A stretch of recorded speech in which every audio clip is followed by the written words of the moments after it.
Selamat malam para pendengar setia di seluruh Indonesia di Dongeng Aki Rukman. Selamat mendengarkan dan tetap merdeka.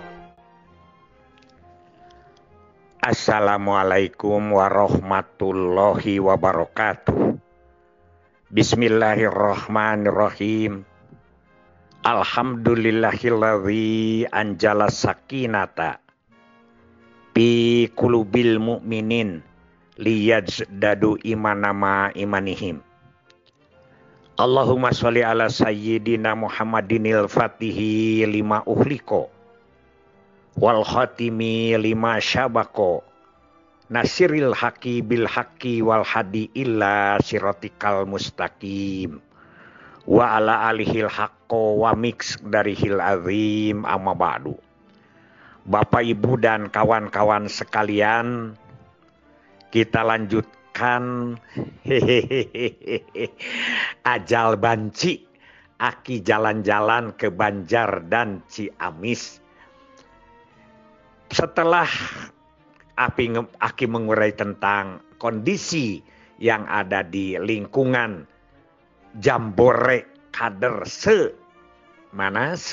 Kota Banjar, kemudian Aki dibisikin Ibu Wali, Ibu Ade sebelum naik ke panggung. Beliau tanya, Ki, kalau keluar kader-kader itu kerjanya apa sih untuk keluarga sejahtera? Ya, itu kata beliau lagi. Kata Aki, ya segitu aja jawaban Aki itu. Ternyata beliau itu simpel sekali. Begitu selesai mukodimah atau pembukaan sapa sana sapa sini, kemudian ada kuis. Dia bilang bahwa kuis ini kepada kader ada pertanyaan, apa yang dimaksud keluarga sejahtera? Fokus sekali itu. Kemudian tidak ada yang berani ngacung gitu. Tidak ada yang berani angkat tangan. Kemudian Ibu Wali minta untuk ke depan itu 5 orang. 5 orang mulanya mintanya. Tapi yang berani ke depan hanya 3 orang perempuan dan 1 orang laki-laki. Satu persatu ditanya apa yang dimaksud keluarga sejahtera. Yang satu jawabnya itu adalah harmonis, katanya itu ya. Yang kedua tidak pernah ada berantem-berantem gitu. Jadi yang gitu-gitu aja. Yang satu lagi mengatakan bahwa 8 fungsi keluarga, ada yang mengatakan begitu. Kemudian ada lagi yang mengatakan tidak cerai begitu. Jadi macam-macam lah. Yang laki-laki ini rada rinci. Yang pertama katanya dia itu sejahtera itu kalau bertakwa kepada Tuhan. Dia juga mengatakan keluarga itu sejahtera kalau cukup pangan sandang begitu. Itu kira-kira. Tapi tidak ada yang bisa menceritakan secara letterlek. Memang kita tidak penting. Tidak penting. Hanya kalau menceritakan secara letterlek, kemudian upaya-upayanya jelas, maka dia akan bekerja dengan terarah. Akhirnya Ibu Wali memutuskan bahwa semuanya diberi penghargaan, yaitu diberi 100.000 per orang untuk 4 orang, jadi 400.000. Begitulah versi Ibu Ade UU Sukaisi ya. Itu lancang sekali. Tapi begitu Ibu sedang dialog di atas, Aki kan ini berendeng dengan ketua tim penggerak PKK. Yaitu istrinya wakil wali kota. Mohon maaf kemarin Aki ngomong istrinya wakil bupati. Maklum lah suka balelol. Nah, ini mah tidak di konsep. Pokoknya seingetnya Aki ngobrol gitu. Begitu. Ki bener itu indikatornya seperti itu katanya. Insya Allah nanti kalau tidak salah dulu tahun 92 itu ada 23 indikator kata Aki. Kemudian PKK itu juga ada sejarahnya begitu. Karena Ibu Wakil Wali Kota ini mungkin baru begitu ya. Ya nanti mohon dijelaskan katanya. Ya begitu Aki ke atas hanya memperkuat apa yang telah disampaikan oleh Ibu Wali. Kalau kita ingin fokus. Jadi yang pertama adalah apa itu keluarga sejahtera. Padahal tugas utama dari kader PKK itu adalah membangun keluarga sejahtera.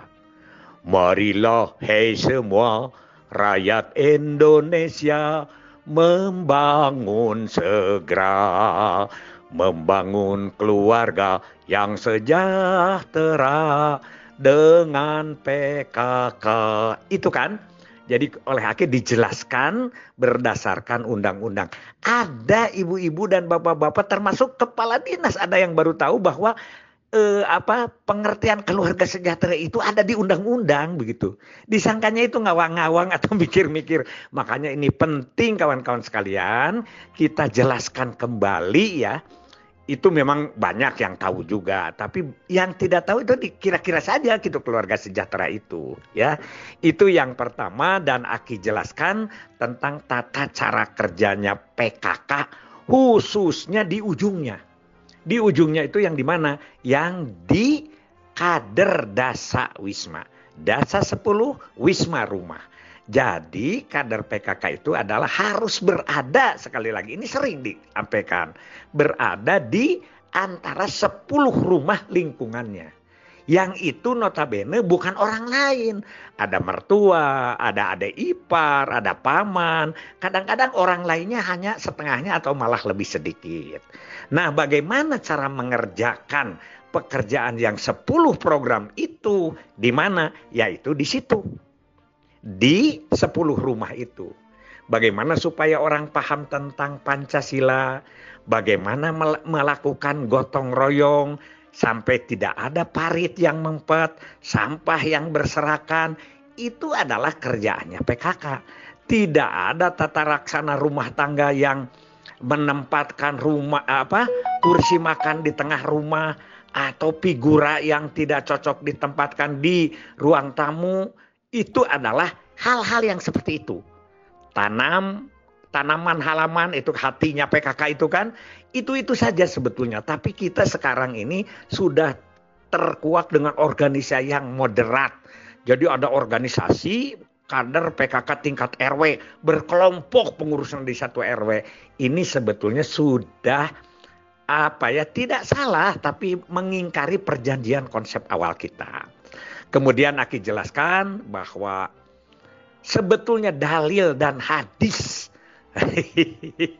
Aki pakai ada dalil dan hadisnya PKK itu adalah tertuang dalam nyanyian itu, Mars PKK itu. Sehingga Aki satu persatu jelaskan kembali bahwa marilah hei semua rakyat Indonesia membangun segera. Apa membangun? Apa segera? Membangun keluarga yang sejahtera dengan PKK. Keluarga sejahtera versinya PKK. Hayatilah dan amalkan Pancasila untuk negara. Itu semua Aki jelaskan sampai hidup gotong royong, makmur pangan dan sandang.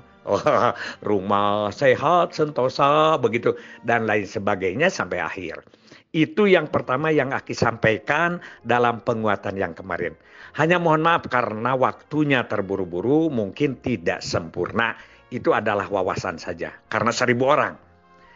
Ingat, frekuensi kali jangkauan itu sama dengan efektivitas. Efektivitas 10 kata di 1000 orang sama dengan 1000 kata di 1 orang.